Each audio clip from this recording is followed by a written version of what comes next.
Hey, good evening. It's Thursday, October 7th. Thanks so much for being here tonight. The every night thought is pleasant, life-giving words. Pleasant, life-giving words. In the scriptures, we tend to minimize words that don't sound very powerful to us or don't sound very impactful. So, in a life where there's issues and troubles and struggles, the idea of pleasant words doesn't seem like a very potent force. But Solomon in the Proverbs gives us insight just to how impactful pleasant words can be and how God designed them to be. And if we use things the way that God designed them to be, even though it doesn't seem right to us perhaps, that's where real power is. That's where real change takes place. And we talked this morning and last night about just how disruptive and how impactful angry words are. How, as James says, one spark can ignite a whole relational forest fire, as if all these trees were behind me were in a raging fire. And you feel that way sometimes, don't you, when you get into an argument and angry, hurtful words are said. And it just spreads, and you can't stop the fire. Well, God has a way for us to stop the fire. In Proverbs 15, it says, a gentle answer turns away wrath. Soft answer eases the wrath, propitiates it, turns it away.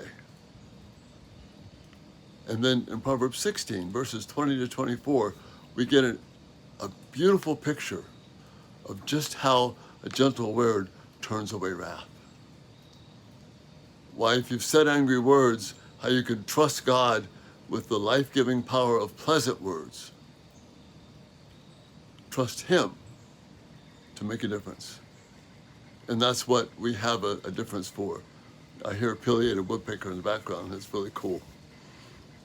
But in this portion in chapter 16 of Proverbs, we see a formula, a 5-verse grouping that tells us about how beautiful it is to use pleasant words. This is known as a chiasm. So there's 5 verses. The middle verse is the most important, and then the other verses support it. So I'm going to read the middle verse first. That's verse 22. It says, discretion, reading from the New Living tonight, but several translations give you the same theme. Discretion is a life-giving fountain to those who possess it. That's why the thumbnail tonight is about, you see this stream of water, living water pouring out. Discretion is a life-giving fountain to those who possess it, but discipline is wasted on fools. So if your pleasant words are about promoting discipline, about promoting the things of God, they're going to take root. Not so with the course of fools. Now, there's supporting verses, supporting lines of Hebrew poetry to give impact to this idea. Discipline is a life-giving fountain. Verses 20 and 24 go together. Those who listen to instruction will prosper. Those who trust the Lord will be joyful. And then the parallel to this in verse 24, kind words are like honey, or pleasant words are like honey, sweet to the soul and healthy for the entire body. And as we've talked about this a number of times, it's talking about literally healing your body. We're not made to live in anxiety. We're made to live in trust and peace with God. And pleasant words are like honey. They bring that healing to our body. And if we listen to instruction, unlike the fool who turns away from it, we find joy. And then the middle 2 verses, 21 and 23, the wise are known for their understanding, and pleasant words are persuasive. And then 23, from a wise mind comes wise speech. The words of the wise are persuasive, pleasant and persuasive. That's what God gives us hope for. That's the peace that we have. So we have this idea of discretion as a life-giving fountain, grouped by these other words in 20 and 24, 21 and 23, to encourage us to use the power of pleasant words. to use God's words. Not weak words, but pleasant words. Words of discipline can be words that are gentle. They can be firm, but they can be gentle. They can be pleasant. They can be encouraging.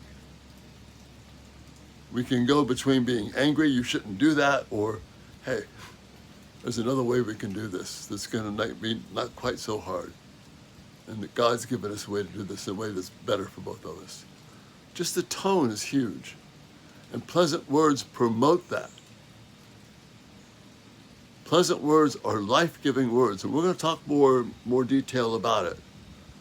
But God's calling us to present life-giving truth that is pleasant, that is healing. What a privilege this is. So this passage in Proverbs 16, 20 and 24 gives us an outline for what it means to use pleasant words and trust in God to be able to make the impact that he wants us to make. It's a beautiful thing to uphold. Thank you so much for being here tonight. Check us out at everydaytalk247.com. If you haven't gone over to the subscribe yet, go there, subscribe, turn on post notifications. These videos will come to you automatically. And this night, rest well. Trust God. Make the speech that you use persuasive, sweet, pleasant. Because God's words really are life-giving. And that's a great thought to end on. Lord willing, we'll see you in the morning. You have a great night. Bye-bye.